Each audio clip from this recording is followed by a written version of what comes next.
الكثير من الأشخاص عادة ما يتركون وصاياهم لذويهم أو أقاربهم أو حتى أصدقائهم، ولكن الفنانين وكأنهم أرادوا أن يكونوا مميزين حتى بعد وفاتهم، فبعضهم ترك وصايا غريبة، منهم من أوصى به أحد أقاربه، ومنهم من تركها مكتوبة بخط يده. أسرار وحكايات مع أغرب الوصايا التي تركها المشاهير.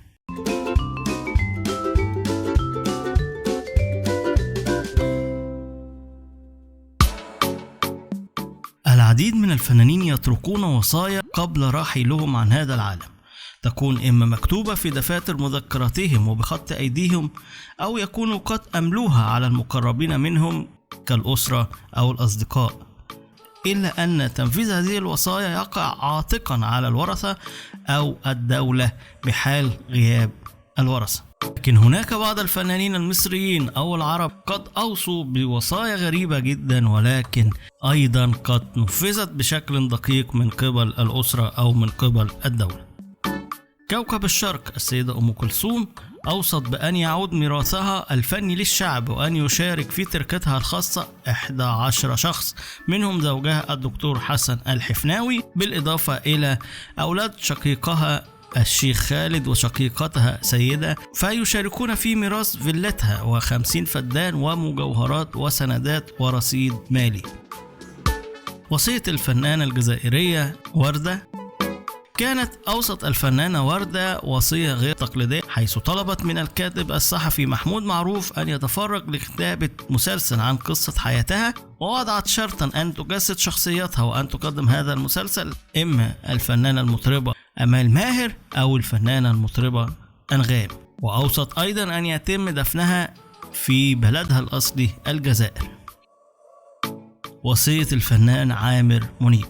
ترك الفنان عامر منيب وصية غريبة لزوجته إيمان الألفي، فطلبها بعدم السماح لشقيقته إيمان بحضور جنازته أو حتى أخذ العزاء فيه، إلا بشرط أن تتوب وترد الأموال التي استولت عليها من ضحاياها في دبي وفي مصر، وقدرها 20 مليون جنيه، فكانت قد تورطت ب4 قضايا نصب واستولت على حوالي 20 مليون جنيه بغرض التجارة.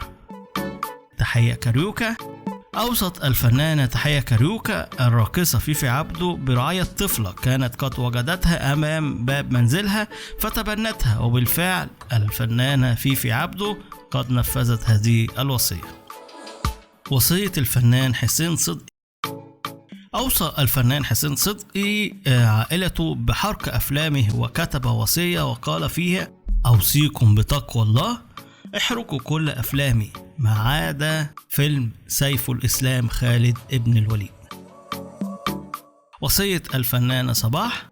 أوصت الفنانة صباح بأن يكون يوم وفاتها يوم فرح وليس حزن، فقالت: لا تبكوا ولا تزعلوا علي، هيدي وصيتي إلكن، حطوا دبكي ورقصوا. وأضافت: بدي يا يوم فرح مش حزن، بدي دايما فرحانين بوجودي، حتى رحيلي بدكم تكونوا فرحانين فيه، وبحبكم كتير.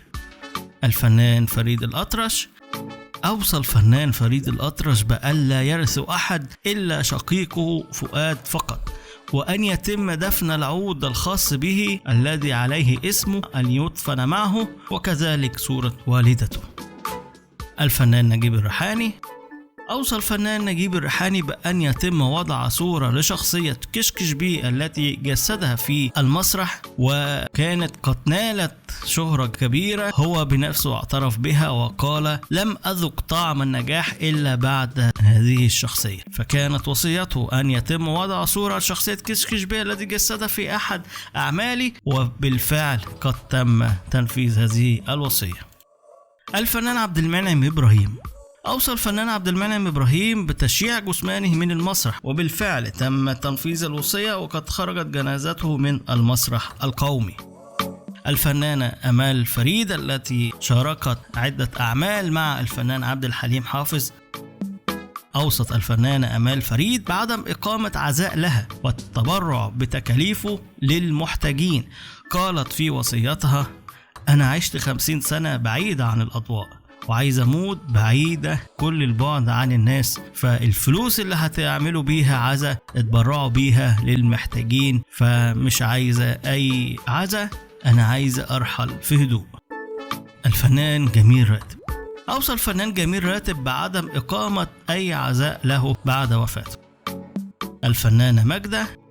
تمنت الفنانة ماجدة تشييع جثمانها في جنازة مهيبة تقديرا لعطائها الفني. كشفت ابنتها أنها تمنت لقاء الرئيس السيسي ورفضت الحديث عن وصيتها إلا أمامه. الفنانة ليلى مراد. أوصت الفنانة ليلى مراد ألا ينشر خبر وفاتها قبل دفنها، كما أوصت بالصلاة عليها في مسجد السيدة نفيسة، وألا يصلي عليها أحد من الغرباء. الفنانة سناء جميل. أوصت الفنانة سناء جميل بوضع أعمالها الفنية في مكتبة الإسكندرية. العندليب الأسمر عبد الحليم حافظ. أوصى الفنان عبد الحليم حافظ أن يظل منزله مفتوحا دائما لاستقبال محبيه، كما أوصى بإرثه ومنزله بالزمالك، وأوصى بعدم بيعه. الفنان فاروق الفيشاوي. تمنى الفنان فاروق الفيشاوي أن يقدم عملا عربيا بتجسيد شخصية مطران شهير بهدف الرد على الاحتلال والغرب الذين يتهمون العرب بالإرهاب، وأوصى بتقديم هذا الدور اللي ما يستطيع هو تجسيده. الفنانة سامية جمال. أوصت الفنانة سامية جمال حارس المدفن بألا يكتب على قبرها لقب الفنانة، لأنها ترى أن الموت ليس به ألقاب. الفنان رشدي أباظة. أوصى الفنان رشدي أباظة برش الحنة في قبره باعتقادا منه أنها تساهم في تحلل الجسد سريعا. الفنان خالد صالح. تمنى الفنان خالد صالح أن يموت في يوم الجمعة وأن يصلي الناس عليه من مسجد عمرو بن العاص، ولكنه مات يوم الخميس ولم تنفذ الوصية. الفنانة سعاد نصر. الفنانة سعاد نصر أفاقت من غيبوبتها لمدة 5 دقائق فقط، أوصت فيهم بسرعة جدا دفنها وأن يبقى أهلها معها أمام القبر لمدة ساعة وألا يرحلون قبل هذه المدة. الفنان أحمد زكي.